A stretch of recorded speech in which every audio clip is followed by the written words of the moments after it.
Conversando direito sobre o seu direito para você fazer direito. Nossa videoaula de hoje, direitos e deveres dos pacientes.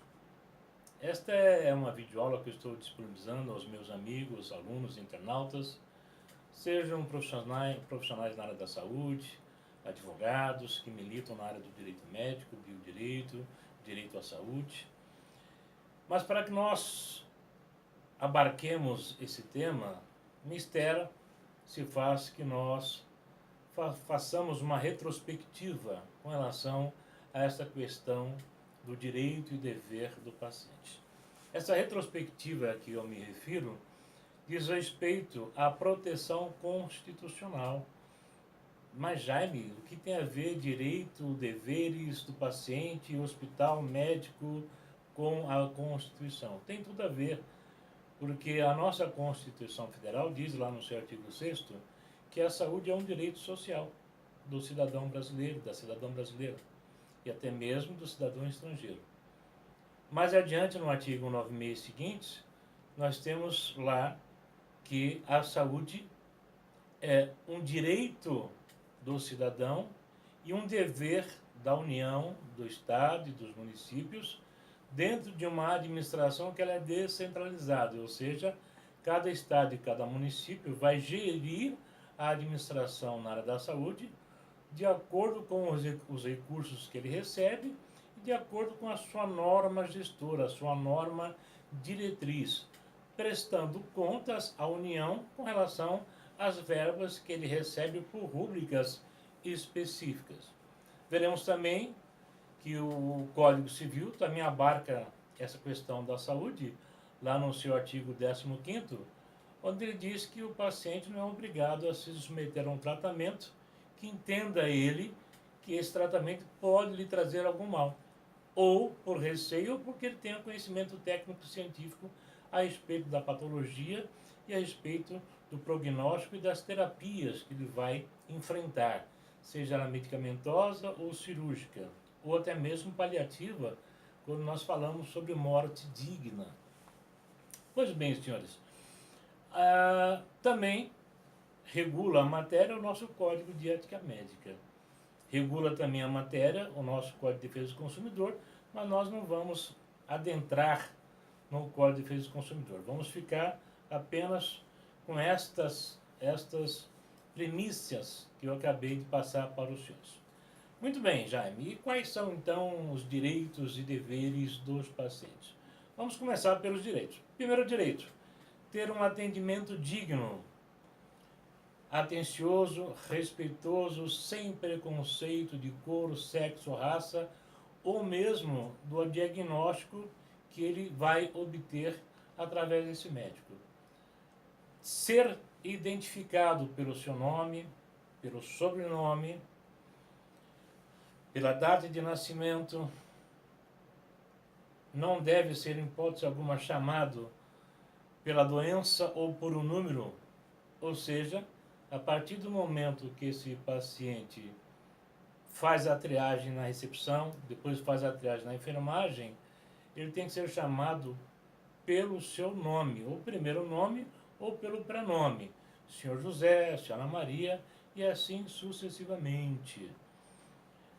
Conhecer o nome do seu médico, a qualificação desse médico, se é um médico generalista, se é um médico especialista, assim como conhecer também o nome de todos os profissionais que estão envolvidos dentro daquele ambiente hospitalar, prestando um serviço a esse paciente, ou seja, a enfermeira, o enfermeiro, o radiologista, o fisioterapeuta, a fisioterapeuta, o gesseiro, o maqueiro.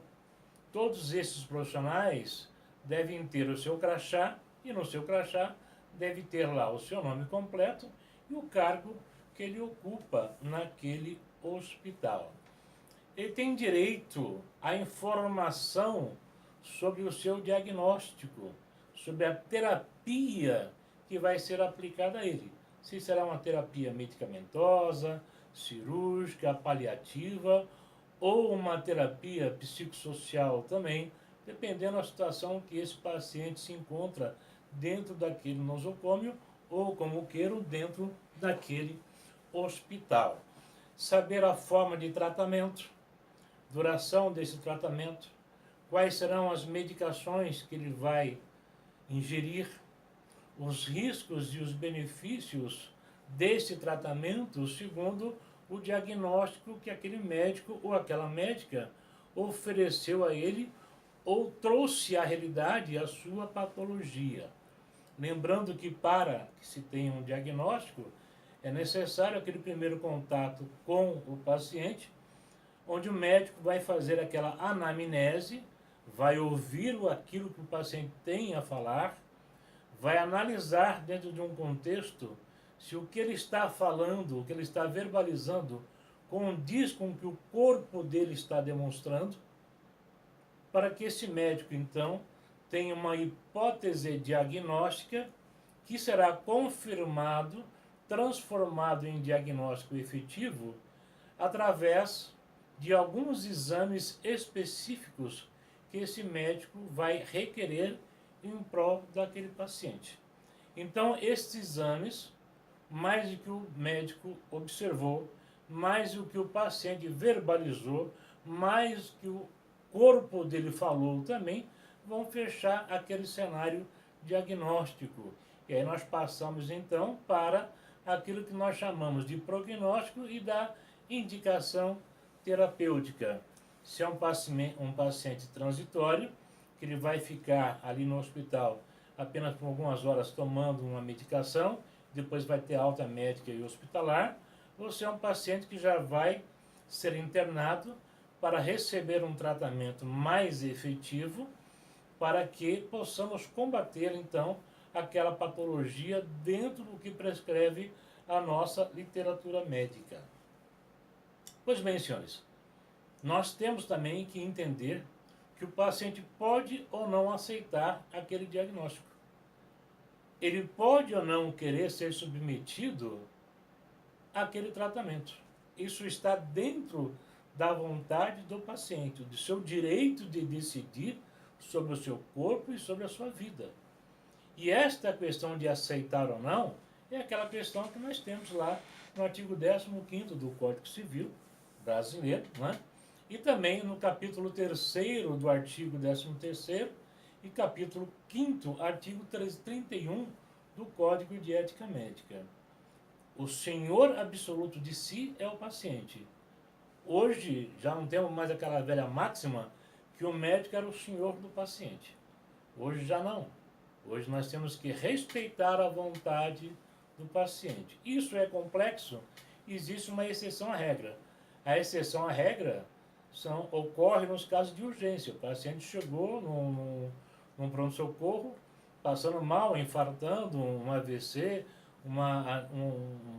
um histórico de aneurisma da aorta abdominal, ou um aneurisma cerebral, ou um politraumatizado. Então, esse paciente não vai ter como decidir. Quem poderá decidir seria a família. Mas dependendo do estado em que ele entra, que ele ingressa num pronto-socorro, quem será o senhor absoluto será o médico, ou serão os médicos e os demais profissionais da área da saúde. Além disso, o paciente tem direito a receber o termo de consentimento informado e ler esse termo de consentimento informado e verificar se esse termo é aquele termo enlatado, estilo contrato de adesão, ou se nesse termo o médico fez as anotações inerentes ao diagnóstico, prognóstico e terapia. Porque cada paciente é um ser individualizado. E o que nós temos hoje, o que os juízes já estão entendendo também, é que a maior parte dos TCIs é aquele enlatadão. É como se fosse um termo de adesão. E nós sabemos que os termos de adesão, nós conseguimos questioná-los na justiça. Portanto, aos senhores médicos e médicas, ao fazer o termo de consentimento informado, se faz necessário que os senhores expliquem a miúde qual é o diagnóstico do paciente, como ele será tratado, o tempo previsto de duração desse tratamento, quais serão os efeitos iatrogênicos que esse paciente poderá ou não sofrer durante esse tratamento, o que poderá ser acrescentado nessas terapias em prol do conforto e do bem-estar desse paciente. Portanto, isso vale dizer o seguinte, que se cada paciente é um ser individual, como é o seu DNA, para cada diagnóstico eu vou ter que desenhar para esse paciente o que é a sua patologia, como tratar a sua patologia, quais serão os protocolos que eu vou seguir, quais serão os medicamentos que eu vou dispensar a esse paciente, se for um processo de uma intervenção cirúrgica, como será essa cirurgia, duração dessa cirurgia, previsão do tempo em que esse paciente vai ficar em RPA. Para quem não sabe, RPA é igual ao repouso pós-anestésico, recuperação pós-anestésica. É um departamento que nós temos após o centro cirúrgico, onde o paciente é levado para que ele saia daquele estado de torpor anestésico e possa dali ir ou para uma UTI, ou uma semi-UTI, ou então diretamente para o seu apartamento ou para a enfermaria. Necessário também, nesse TCI, que fique bem claro para o paciente o custo-benefício desse tratamento ou desse procedimento. Lembrando que esse custo-benefício não quer dizer dinheiro, mas é a qualidade de vida que o paciente vai ter após se enveredar ou se submeter a esse tratamento. Isso nós temos que colocar na balança junto com o paciente. Ou seja, o que eu estou dizendo aos profissionais da saúde, aos advogados, aos pacientes e aos seus familiares, é que existe a necessidade de que o médico discuta o planejamento do tratamento do paciente com o paciente, com seu representante legal ou com os seus familiares e acompanhantes.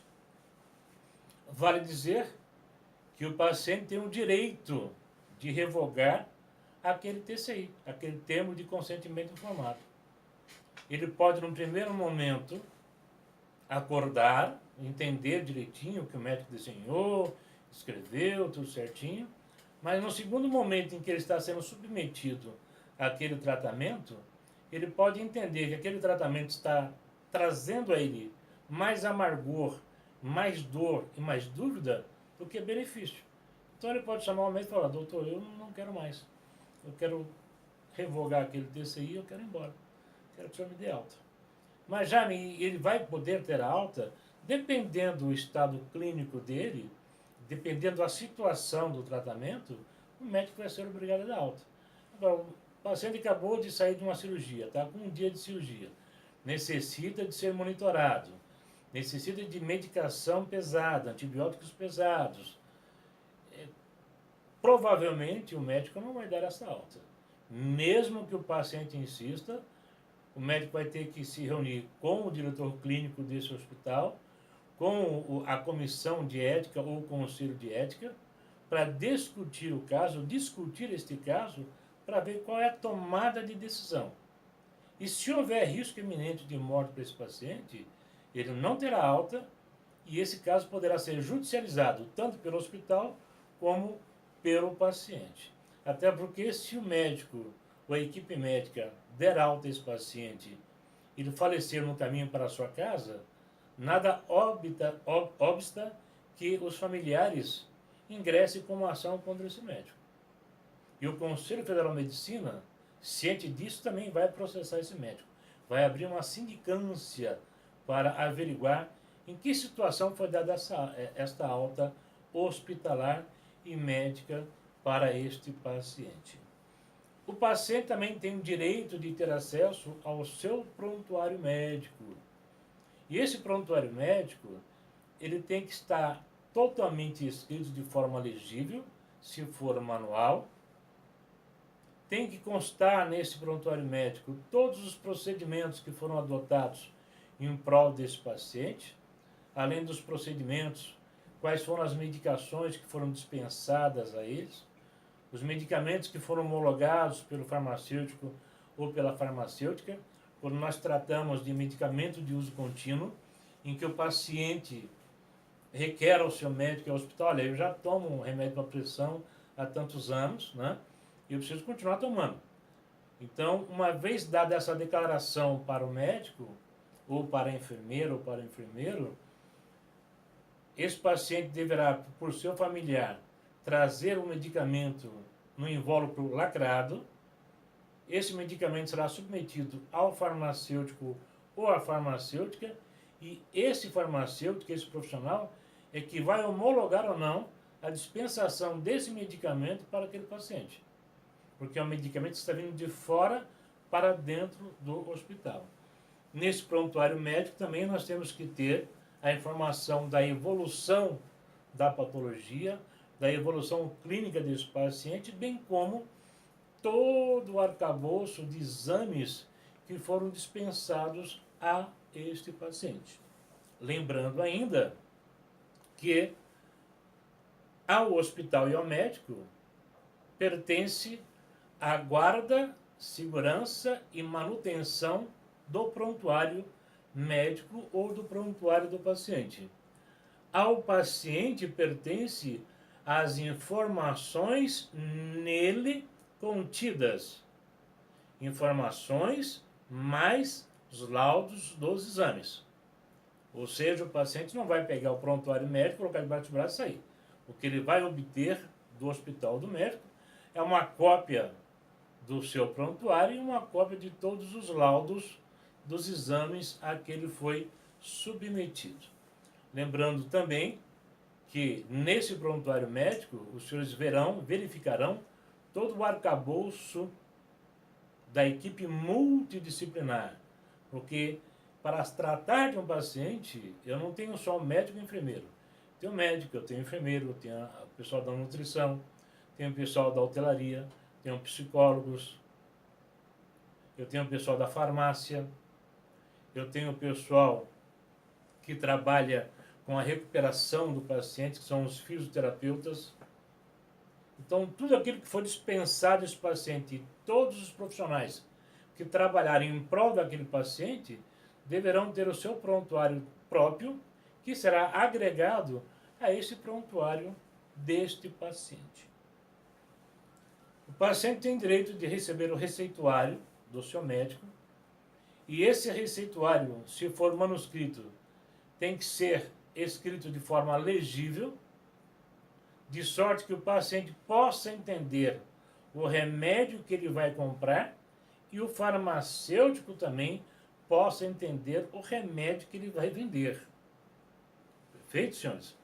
Mais do que isso, o paciente tem que receber, então logo receba o receituário das mãos desse médico, ele tem que receber desse médico informações sobre eventuais efeitos iatrogênicos que esse medicamento pode ou não trazer a eles. Dentre eles, uma reação alérgica a um componente químico desse medicamento. E essas são informações que são oriundas da responsabilidade do ato personalíssimo do médico. Ok? O paciente tem direito a ter a sua segurança quando estiver dentro de um hospital ou dentro de um pronto-socorro. Estando ele ou não internado, sendo ele ou não um paciente transitório ou um paciente que vai ter uma certa permanência. Essa segurança que eu me refiro é a segurança patrimonial, onde eu vou preservar a vida desse paciente e dos seus familiares ou acompanhantes, e a segurança em biotecnologia. Ou seja, o hospital deve adotar todas as manobras possíveis, seguir todos os protocolos de segurança para que esse paciente não venha a enfrentar uma infecção hospitalar, para que esse paciente não venha ter um tombo, uma queda da própria altura, para que esse paciente não venha a cair do seu leito. Isso é segurança do paciente. Mais do que isso, o hospital tem que ter por determinação legal, uma comissão de controle de infecção hospitalar, as famosas CCIH, porque eu necessito adotar posturas de segurança para que eventual impacto de uma infecção, se ocorrer, que ocorra apenas em um setor ou em um paciente e não contamine o setor por inteiro. Isso chama-se segurança do paciente. Mas e por que da segurança patrimonial? Porque quando o paciente vai para o nosocômio, ele também tem que ter essa segurança patrimonial para evitar de ser vítimas de golpes. Muitas vezes o paciente está em centro cirúrgico, o acompanhante está aguardando no quarto, no apartamento, e recebe uma ligação dizendo, olha, aqui é o doutor fulano e tal, está faltando uma prótese, e vocês vão ter que fazer um pagamento para que eu consiga pegar agora no estoque, ou ligam depois que o paciente saiu da cirurgia, a pretexto de dizer, olha, nós fizemos a cirurgia, não houve tempo de comunicar a vocês, mas nós tivemos que usar uma prótese que é muito mais cara, que o convênio não cobriu, e vocês têm que pagar agora, depositar agora um valor X na conta tal, para nós não termos problemas e darmos continuidade ao tratamento desse paciente. Segurança patrimonial também, para saber quem são as pessoas que vão visitar esse paciente e quem são as pessoas que estão perfilando, andando pelos corredores. Porque, por incrível que pareça, furto qualificado ainda ocorre dentro de hospitais. E tanto em hospital top AA+, como um hospital aí de periferia, que não prima ou não tem recursos para ter ou possibilitar essa segurança a esse paciente. O paciente tem direito de ter preservado o seu sigilo. Ou seja, o médico, quando der esse diagnóstico ao paciente, esse diagnóstico vai ficar entre o médico e o paciente e o familiar que está acompanhando. Se nós estamos falando num possível diagnóstico envolvendo uma DST, percebendo o médico que aquele hemograma, aquele ultrassom, demonstra que esse paciente está com uma DST, doença sexualmente transmitida ou transmissível, o médico deverá ter senso crítico para isolar esse paciente, conversar primeiro com ele, para depois participar do diagnóstico novamente ao paciente e ao seu companheiro ou à sua companheira. Nós não sabemos como esse paciente vive, o que ele fez, o que ele aprontou. E de repente o médico vai falar o diagnóstico na presença da esposa desse paciente e poxa, peraí, como é que você contraiu essa doença? Comigo não foi. Você vai gerar um problema muito sério.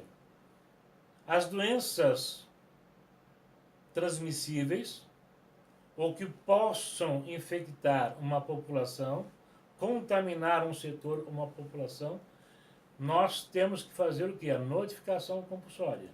Determinadas patologias, determinados diagnósticos, o médico e o hospital é obrigado a fazer a notificação compulsória à Secretaria da Saúde e ao Ministério da Saúde. Se não fizer, poderá responder pelo seu ato, que é personalíssimo, e poderá ser até cassado pelo Conselho Regional de Medicina. O paciente tem direito à sua privacidade. Para eu examinar um paciente, eu não posso examinar esse paciente com a porta do meu consultório aberta. Ele tem direito a ser recepcionado num ambiente seguro, privativo, onde ele possa ter um encontro com o médico, onde ele possa confidencializar a esse médico como ele chegou naquele estágio e onde o médico possa examiná-lo em segurança de forma privada, garantindo o quê? Garantindo a dignidade da pessoa humana, a sua honra e a sua privacidade. É muito comum, senhores, nós recebemos aí no Zap Zap da vida filmes de pacientes que estão, homens que estão em pronto-socorro, onde uma equipe médica e de enfermeiros estão fazendo manobras para extrair de dentro do ânus desse paciente vibrador, consolo, pedaço de madeira, espiga de milho. O que significa que esse paciente, em algum momento, dentro de um fetiche sexual dele, acabou por introduzir no seu ânus esses objetos. Nós recebemos no WhatsApp a filmagem em centro cirúrgico, o médico fazendo aquelas manobras. Por mais que não se mostre o rosto do paciente, esse médico, esses enfermeiros e os demais profissionais que ali estão ofendendo a honra, a dignidade e a personalidade desse paciente. Mais do que isso, estão ferindo o código de ética médica, o código de ética dos enfermeiros, das enfermeiras, estão infringindo o direito de imagem. Tomem cuidado, porque por mais que você não mostre o rosto, isso de repente pode bater nesse paciente e falar, poxa, essa situação foi comigo. Eu me lembro, inclusive esse profissional estava no centro cirúrgico. E aí o hospital vai responder um processo, e toda a equipe vai responder um processo, e poderão ser caçados sim, com toda certeza.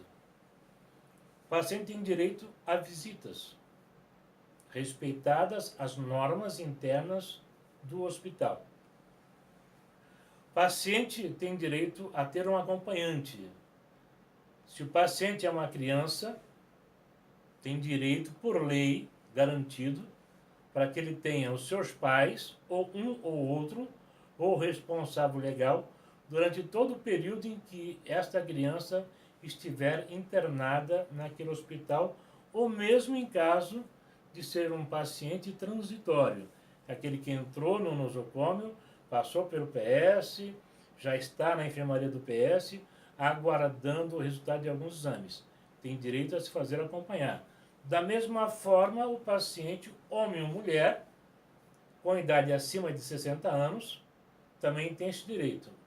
Principalmente quando nós estamos tratando de pacientes com déficit de saúde, déficit motor, ausência de memória, demência senil, Alzheimer. Esses pacientes têm que ter o acompanhamento dos seus familiares. Exceção à regra, refiro-me ao caso da UTI. Aí cada caso será discutido com o diretor clínico e com o médico intensivista responsável pelaquela UTI naquele dia. Cada caso será discutido isoladamente. E a palavra final será sempre do diretor clínico e do médico intensivista. Porque a UTI, na verdade, é um setor em que requer muitos cuidados, em que eu tenho que tentar barrar toda e qualquer forma de contaminação ou de condução de contaminação para aquele local, em razão dos pacientes que estão ali, todos monitorados, muitos intubados, e cuja a imunidade está muito baixa, e são mais propensos a adquirir uma infecção hospitalar oriunda da falta desta segurança em biossegurança e biotecnologia. O paciente tem direito a ver respeitada a sua crença religiosa. E é por isso que nós temos hoje nos hospitais, no caso, tanto no caso de internação como no caso do PS, lá uma lacuna, lá um espaçozinho dizendo qual é a sua religião. Se você não quiser declinar, você não declina. Mas é bom que você decline a tua religião, porque existem algumas religiões em que você está refém de alguns atos que podem ser praticados contra você.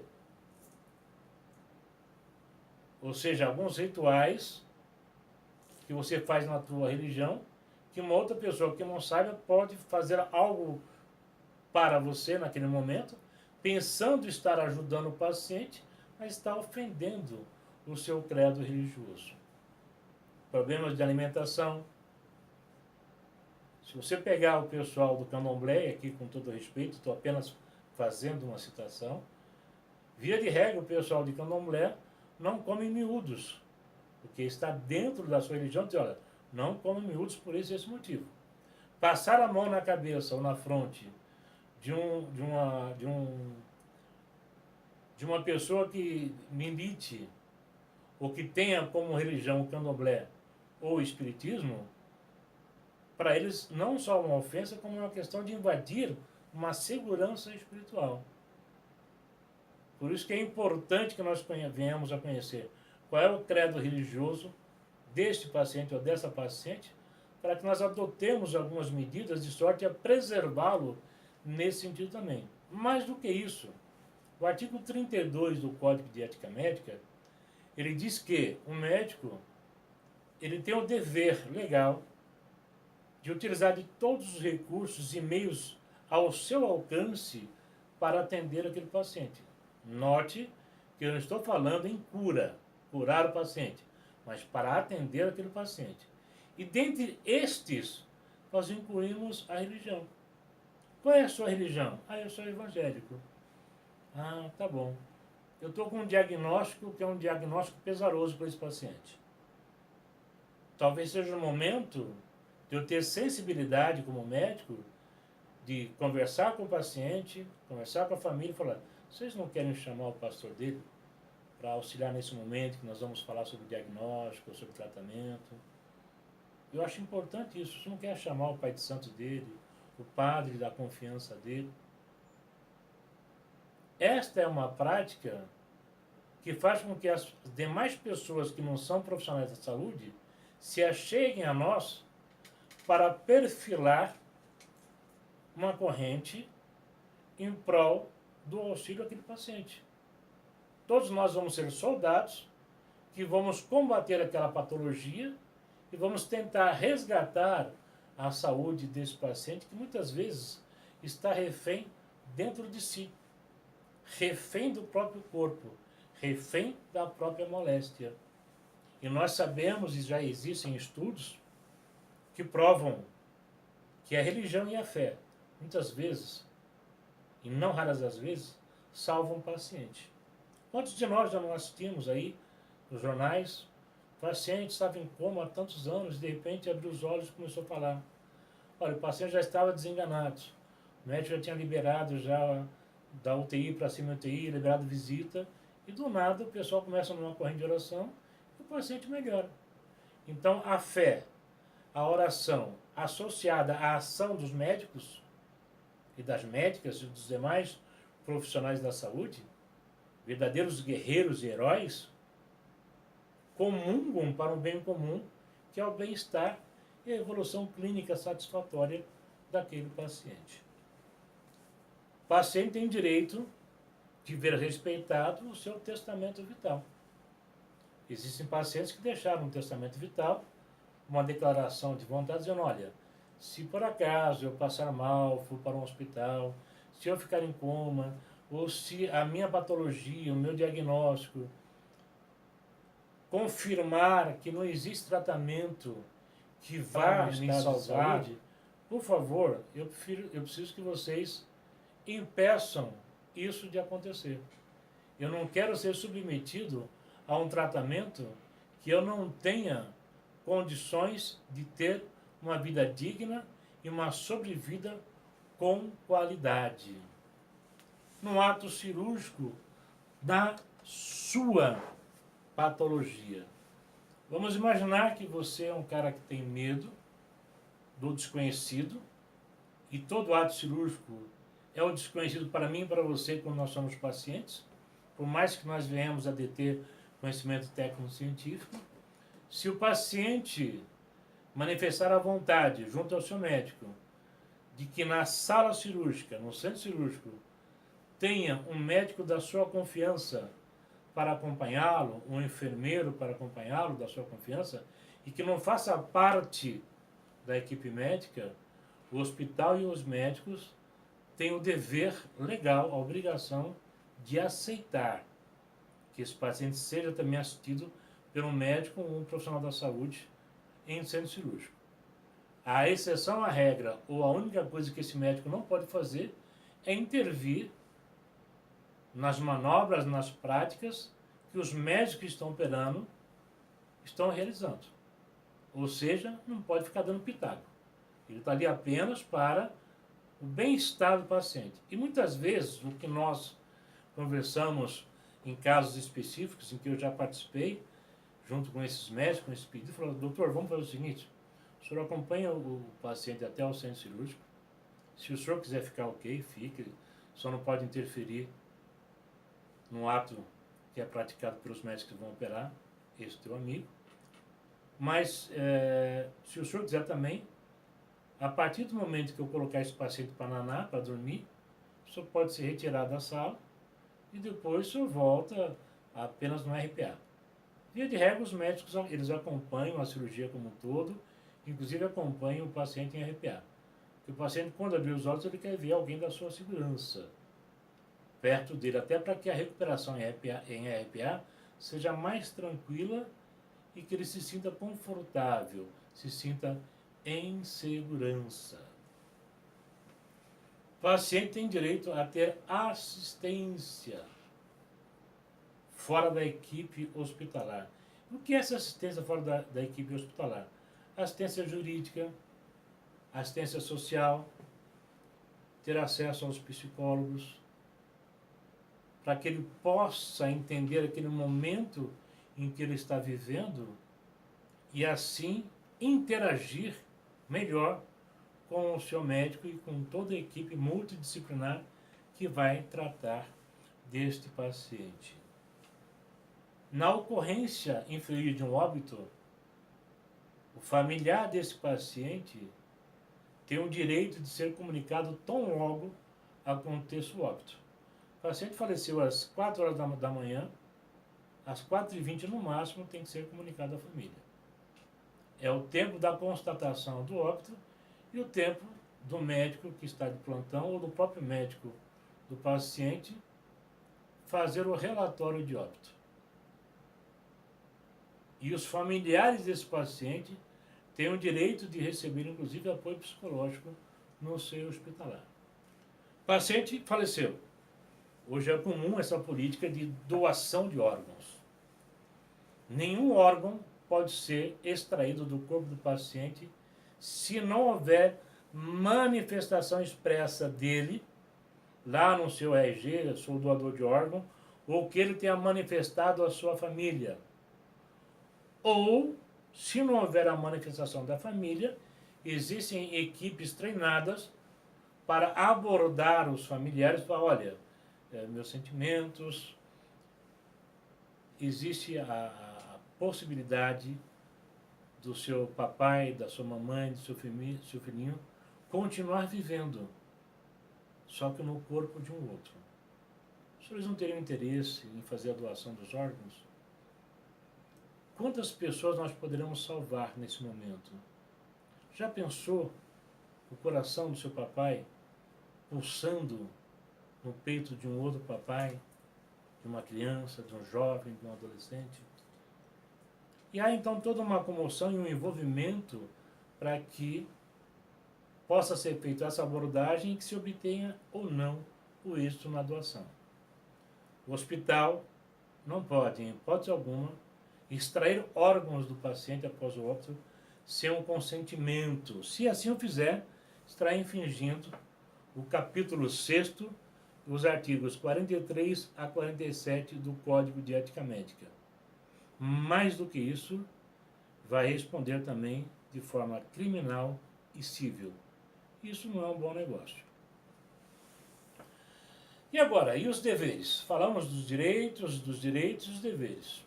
Primeiro dever do paciente: respeitar o médico e os demais profissionais da saúde, tratando-os com cordialidade e interagindo de forma cordial, social, educada com todos esses profissionais. Obedecer não só o paciente, como os seus familiares, as normas internas daquele hospital. Obedecer e respeitar as recomendações médicas. Receber informações, estava lá nos direitos, e agora o dever. O dever é que o paciente repasse aos médicos ou ao médico as informações necessárias e confiáveis para que esse médico possa fazer um bom diagnóstico. Você já não vai chegar lá com uma forte dor no peito e dizer que está com a unha encravada. Não vá omitir desse médico, doutor, olha, eu estou com muita dor no peito, eu não estou passando bem, eu estou suando muito, estou com sudorese. O médico vai te fazer uma série de perguntas. O senhor é fumante, ativo, passivo, usou drogas, bebeu? Se você é fumante, ativo, passivo, não fala para o médico, você pode estar prejudicando a você e ao médico. Bebeu, usou drogas, ou faz uso de drogas ilícitas, você vai ter que falar para o médico. Se você não falar para o médico, ele pode ser induzido em erro, e a maior vítima desse erro vai ser você. Só que você pode arrumar um problema muito sério também para esse médico. Informar a esse médico se esses sintomas você já vem sentindo há quanto tempo, se já foi feito algum tratamento anterior a este ou não. Essas são as informações que você tem o dever de passar para esse médico. Doutor, eu estou urinando sangue, eu estou com uma dor quando eu urino. Certo, há quanto tempo? Há tanto tempo. Você teve alguma relação sexual recentemente? O senhor é casado? O senhor teve uma relação fora do casamento? Saiu com outra mulher? Se você negar essas informações e você tiver com a DST, você vai estar se complicando e complicando o diagnóstico daquele médico. Com certeza o hemograma vai falar com esse médico. Mas, às vezes, ainda está incubado lá. O bichinho está saindo. E você vai ser o maior prejudicado nisso aí. E vai prejudicar a sua companheira. Isso não está correto. Dever de cooperação. Você tem que cooperar ao máximo com o seu médico, com o tratamento e com todos os profissionais de saúde. Quanto maior for o seu engajamento, o seu entrosamento, a sua interação com o hospital, com o médico e com todos os profissionais, com certeza vai reduzir o seu tempo de internação e você vai interagir melhor com o tratamento, com as drogas, e logo, logo você vai ter uma alta saindo do hospital com qualidade de vida. O paciente ele tem que buscar todas as informações, isso é um dever seu, uma responsabilidade sua, sobre o seu diagnóstico. Recebeu o diagnóstico? Vá buscar essas informações, além das informações que o médico te passou, estude o seu diagnóstico, estude a sua patologia, estude quais são os possíveis tratamentos, os novos plantéis tecnológicos. Mas já eu não sou médico, eu não entendo nada disso. Mas hoje qualquer criança entende. Entra lá no Dr. Google da vida, conhece o Dr. Google? Lá você vai ver muitas coisas. Porque é importante você ter um conhecimento mais a miúde dessa situação que você está passando, até para que você possa interagir, até para que você tenha forças para reagir e superar este momento. Obedecer todos os regulamentos do hospital, todos os regulamentos. Saber o horário de visita, saber as normas de segurança interna, como deve proceder as visitas, se você vai estar em isolamento, por que você vai estar no isolamento, se está na UTI, por que você está na UTI. Isso se você estiver consciente, é óbvio, né? Entender que muitas vezes não é possível você receber no hospital uma criança de até 7 anos de idade. O ambiente não é um ambiente para uma criança de até 7 anos de idade. Então, reconhecer, entender e respeitar todo o regulamento do hospital. Respeito acima de tudo.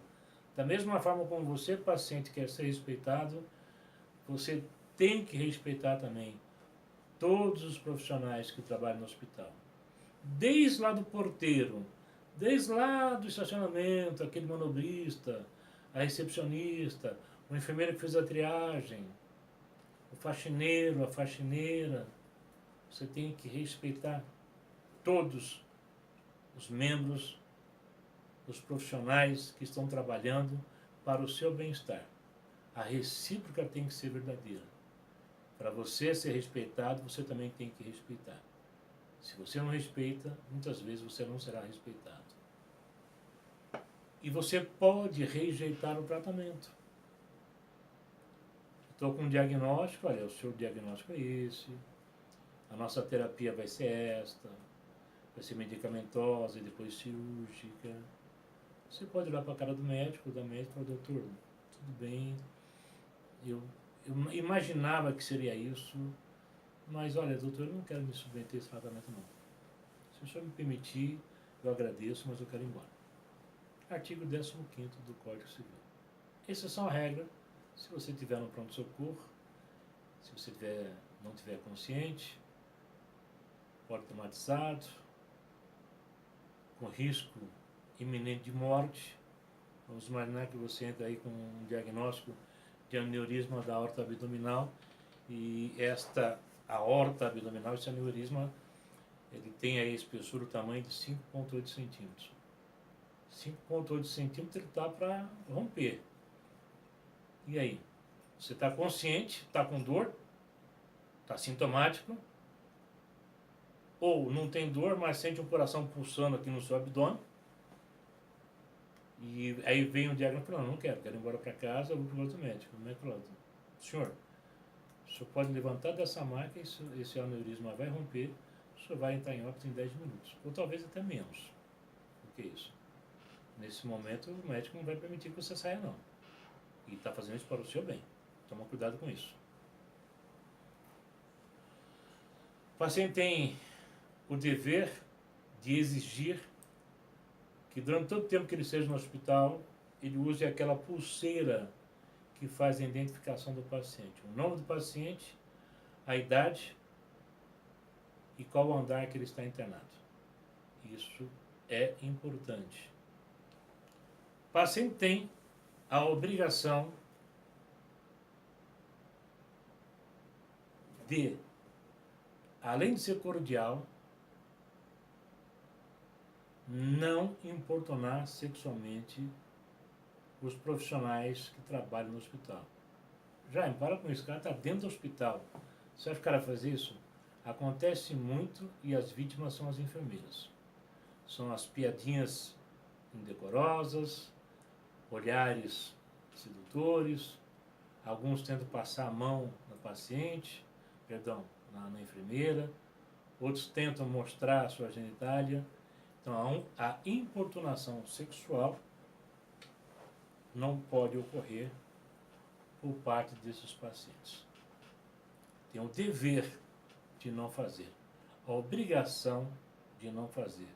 Não queira para você aquilo que você não quer para o outro, ou vice-versa.